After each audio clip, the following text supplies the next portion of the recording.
His attorney leaned close and murmured something under his breath. Not loudly, not dramatically, just quiet enough that only one man could hear it. And just like that, Evan Cole's smile collapsed. The confident grin he'd worn like armor, the one he flashed at boardrooms, charity galas, and across our dining table for over a decade, drained straight off his face. His fingers tightened around the pen, then loosened, then started shaking so badly the paper beneath them rippled. I didn't say a word. I didn't need to. For the first time in 4 years, I let myself smile. But that moment only makes sense if you know how we got there, because to everyone else in that courtroom, I was just another woman being quietly erased, a wife who'd lost, a woman who didn't fight. They were wrong. My name is Marina Hale. I'm 36 years old, and until 97 days ago, I was married to Evan Cole, real estate darling, self-made visionary, and the man who once told me, "I don't lose, I delegate." We were married for 14 years, long enough to build a life, long enough to dismantle one carefully. I met Evan when I was 18. I'd skipped my first year of university because my mother got sick and someone had to help keep the lights on. I took a job as an administrative assistant in a mid-size accounting firm in Portland. The work was dull but precise. Invoices, reconciliations, compliance files. I was good at it, quietly good. Evan came in as a client. He was 25, magnetic, always talking about scale and vision and leverage. He spoke as if success were inevitable, like the universe had already agreed with him. I liked that certainty. I mistook it for stability. We married when I was 20. Everyone said we were too young. Everyone was right, just not in the way they thought. By 22, I was pregnant with our daughter, Lena. By 24, Evan's first property deal closed. By 26, he told me I should quit my job and focus on the family. What he meant was run everything quietly so I can look impressive loudly. I managed his books, his vendors, his permits, his timelines. I handled tenant disputes, contractor payments, marketing emails, even the spreadsheets his investors praised him for. Spreadsheets with my formulas, my logic, my late nights behind them. I did it unpaid, unnamed, unacknowledged. At events, I was introduced as my wife, Marina, never as my operations manager, never as the reason this place isn't on fire. For 10 years, I held everything together. Then the tone shifted. Evan started correcting me in public, questioning me in private, suggesting I was too cautious, too emotional, not ambitious enough. I was running his entire back end while raising a child, but ambition, apparently, had a dress code and a louder voice. 3 months ago, he ended it. No shouting, no tears, just a Tuesday night and a conversation delivered with the warmth of a resignation letter. "I want a divorce," he said. Then, without pausing, "I'll keep the properties, the company, the accounts. You can keep Lena." Keep. As if our daughter were an item on a spreadsheet he didn't want cluttering his margins. I didn't scream. I didn't cry. I nodded. Inside, something clicked into place. Because what Evan didn't know, what no one knew, was that 4 years earlier, while reconciling one of his accounts late at night, I'd found something I was never meant to see. And instead of confronting him, I waited. I planned. I documented. I prepared. So when Evan told everyone I was being reasonable, when his mother called me gracious but weak, when his friends said I was walking away with nothing, I let them believe it. Because the most dangerous person in a room is the one everyone has stopped paying attention to. I didn't find the truth in a dramatic way. There was no shocking email, no lipstick on a collar, no late-night confession. I found it buried in a spreadsheet. It was a Thursday night, 4 years before the divorce. Evan was working late again, which by then had become routine enough that I stopped asking questions. Lena was asleep. The house was quiet. I was reconciling cash flow for one of his smaller LLCs, the kind of entity he used to shuffle expenses around when investors weren't watching closely. That's when I saw it. A transfer. Not huge, not flashy, just wrong. $42,000 sent to an account I didn't recognize. At first, I assumed it was mislabeled. Evan loved vague descriptions: operational costs, consulting, temporary holding. I searched for the corresponding invoice, nothing. So I checked the next month. Another transfer, different amount, same destination. My stomach tightened. I did what I'd always done best. I followed the trail. One account led to another, then another. I cross-checked loan statements, mortgage documents, tax filings. By midnight, my laptop battery was dying, but my adrenaline wasn't. By 2:30 a.m., I was sitting on the kitchen floor surrounded by printed pages, my hands cold, my mind racing. Because Evan hadn't just borrowed money, he'd layered it. The house we lived in, the one he loved to show off, had 3 mortgages on it. Not refinanced, not consolidated, stacked. The first was normal, the second had been taken out quietly, the third made my chest hurt. By the time I finished adding it up, the house was worth about $780,000. The debt against it, just over $1 million. We didn't own our home, the bank did, and then some. And that was just the beginning. The business accounts were worse. Lines of credit nearly maxed out, deferred tax payments, vendor balances rolled over month after month, equipment leases disguised as assets, investor distributions paid using borrowed money. It was financial theater, smoke and mirrors. Evan wasn't running a thriving operation, he was juggling knives. I didn't sleep that night, or the next. I spent weeks quietly auditing everything I could access, which was almost everything. Evan trusted me completely. Why wouldn't he? I was just his wife, his help. By the end of that month, I had a full picture. Total assets, impressive on paper. Total liabilities, catastrophic. And then I found where the missing money went. An apartment downtown, fully furnished, rent paid 6 months at a time. Luxury purchases I'd never seen. Watches, trips, private memberships. Risky investments Evan didn't understand and definitely didn't win. He wasn't building wealth. He was buying validation. My first instinct was to confront him, to slam the documents down and demand answers. But I knew Evan. He'd talk fast, redirect, minimize, convince me I didn't understand high-level finance. And if he realized I knew, he'd protect himself, not us. So instead, I did the hardest thing I've ever done. I stayed quiet. I started preparing. I met with my aunt, a retired financial controller, under the guise of career advice. I asked hypothetical questions, learned what mattered legally, what counted as separate property, what could be protected. Then I looked at my own situation. Unlike Evan, I had never touched the small retirement account I'd built before marriage.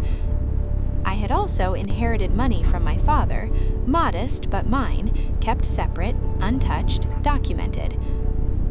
I created a trust for Lena, irrevocable, specific, untouchable.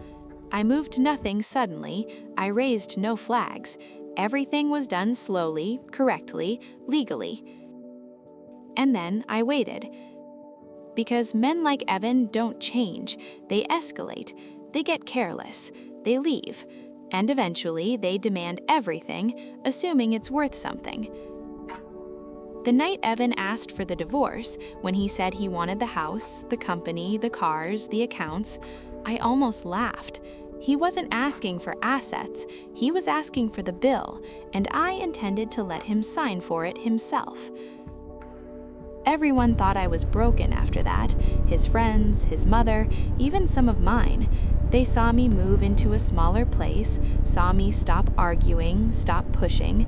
What they didn't see was me counting down, because once Evan believed he'd won, he'd stop checking the fine print. The first clue was timing. Evan started responding to decisions I hadn't made yet. I'd think about calling a realtor, and he'd casually mention how selling wouldn't be realistic for me. I'd consider asking for partial custody adjustments, and Lena would come home saying her dad thought I was trying to complicate things. At first, I blamed coincidence. Stress does strange things to your mind. It creates patterns where none exist. I told myself I was being paranoid. Then it happened again. And again. Every private thought seemed to arrive at Evan's doorstep before I'd acted on it. That's when I stopped venting to everyone, except Rachel Moore. Rachel and I had been inseparable since college. 22 years of shared history. Breakups, pregnancies, career changes, funerals. She was the person I called when I couldn't breathe, the one who showed up with wine and sat on my kitchen floor with me while I cried. She listened carefully, too carefully. She always asked the same questions. What are you thinking of doing next? Have you talked to a lawyer yet? Do you think Evan's worried? I thought she was being supportive. I was wrong. The confirmation came by accident. One afternoon, Lena came home quiet, not upset, thoughtful. "Mom," she said slowly, "why did Aunt Rachel tell Dad you're trying to take the company?" The room went very still. "I didn't," I said carefully. "She said you told her," Lena replied. "Dad said she was just worried about him." That was it. The ground didn't shake, the walls didn't collapse. Something colder happened. Everything clicked. Rachel's admiration for Evan had always been there, subtle but persistent. She laughed a beat too long at his jokes, defended him when others questioned his choices, asked about him before she asked about me. I'd brushed it off as friendliness. It wasn't. Evan liked attention, Rachel liked proximity to power, and power, when it feels available, makes people betray quietly. I didn't confront her. Not then. Instead, I adjusted. I started telling Rachel things that were technically true, but strategically misleading. "I might fight for the house," I said one night, sighing dramatically. The next day, Evan smugly mentioned that emotional attachments don't win cases. I mentioned considering moving far away. Suddenly, Evan warned Lena about how unstable that would be. Rachel had become my messenger. So I fed her a script. I let her believe I was spiraling, confused, exhausted, outmatched. Every piece of information she passed along made Evan more confident, more reckless, which was exactly what I needed. Meanwhile, his mother, Elaine Cole, was playing her own role. She came by one afternoon under the pretense of helping me transition. She didn't bring boxes. She brought opinions. "You were always too quiet," she said, sorting through my things. "Men need inspiration." She decided what I could keep. She packed my belongings into plastic trash bags, not boxes, bags. Like cleanup. I watched silently, because the angrier people get when they think you're weak, the sloppier they become. Within weeks, Evan brought Sophie into the picture. 28, worked in his office, perfect hair, perfect smile, a confidence that comes from believing the story you've been sold. She walked into my old kitchen like she'd already moved in. She changed things, painted over colors I'd chosen, replaced furniture I'd picked, left shopping bags everywhere. Evan watched it happen like a coronation, and I let it, because while they were rearranging the house, I was rearranging the ending. I hired my attorney shortly after, Claire Donovan. Calm, precise, the kind of woman who listens more than she talks.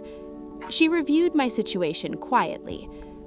"You're entitled to half, at least." I shook my head. "I don't want half." She frowned. "You're allowed to want justice." "I want closure, on paper." Claire studied me for a long moment. Then she understood. From that moment on, we played our roles perfectly. I became cooperative, reasonable, grateful. I asked for very little. And Evan? He relaxed, because nothing makes a man careless like believing he's won. Once Evan believed I'd stopped fighting, everything sped up. He stopped double-checking emails, stopped asking his lawyer questions, stopped pretending this divorce required caution. Confidence makes people sloppy. Arrogance makes them blind. By the time mediation began, Evan was already celebrating. He talked about the divorce like it was an inconvenience he'd handled efficiently, something to be finalized so he could move forward. Forward, apparently, meant brunches with Sophie and social posts about fresh starts. I showed up to mediation looking exactly how he expected. Tired, smaller, quieter. I wore neutral colors, spoke softly, apologized when I didn't need to.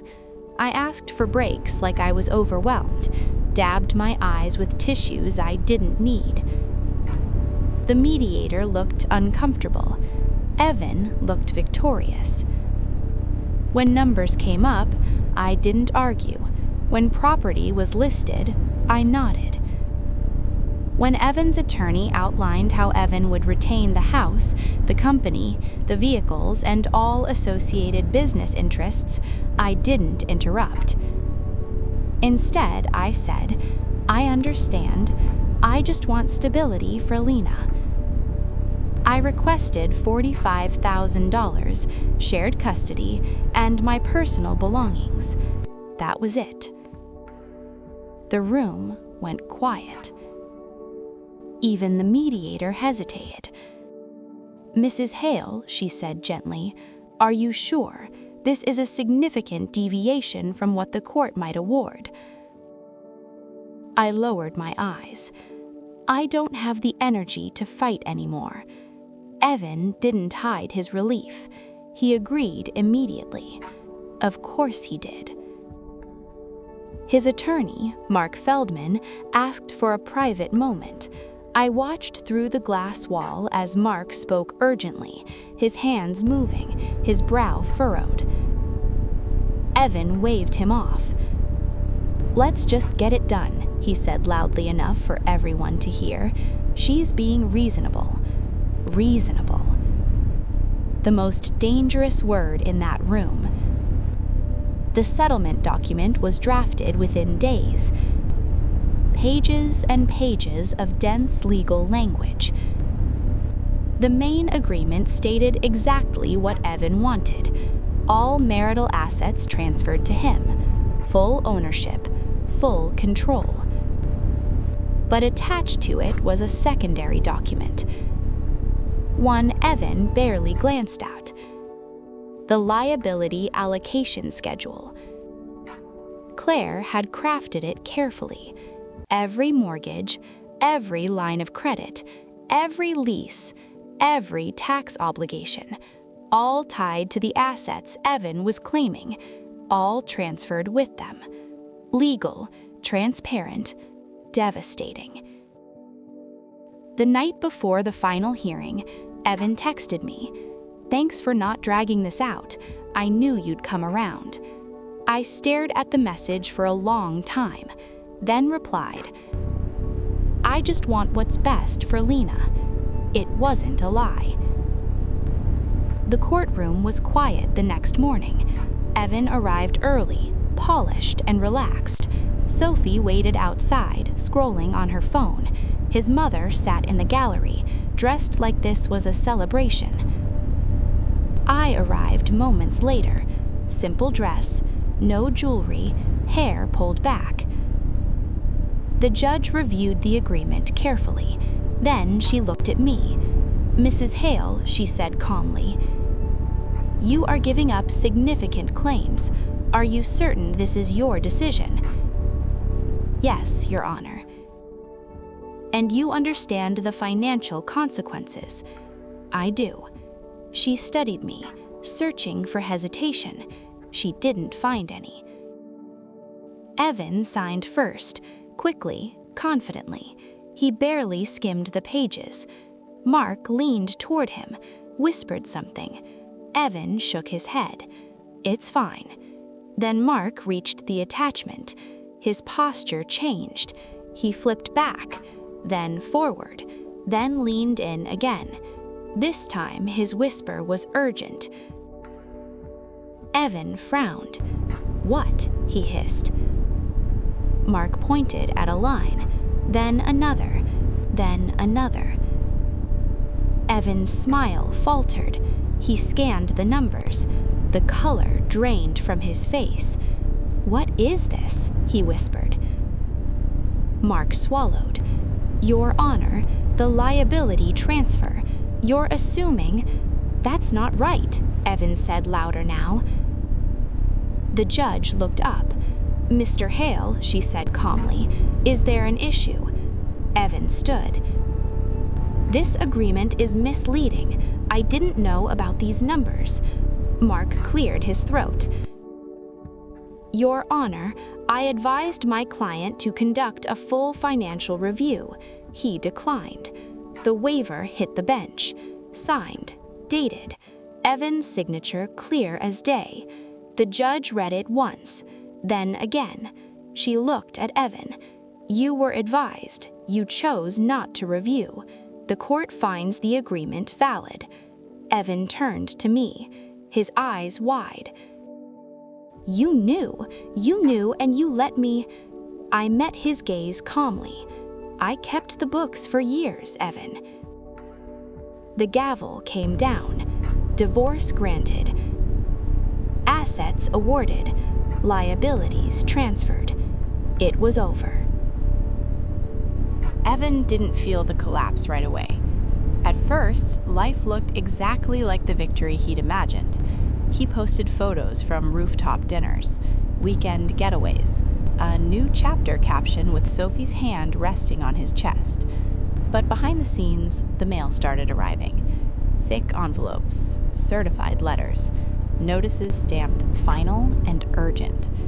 The first was the business loan, one I'd flagged years earlier as a ticking bomb.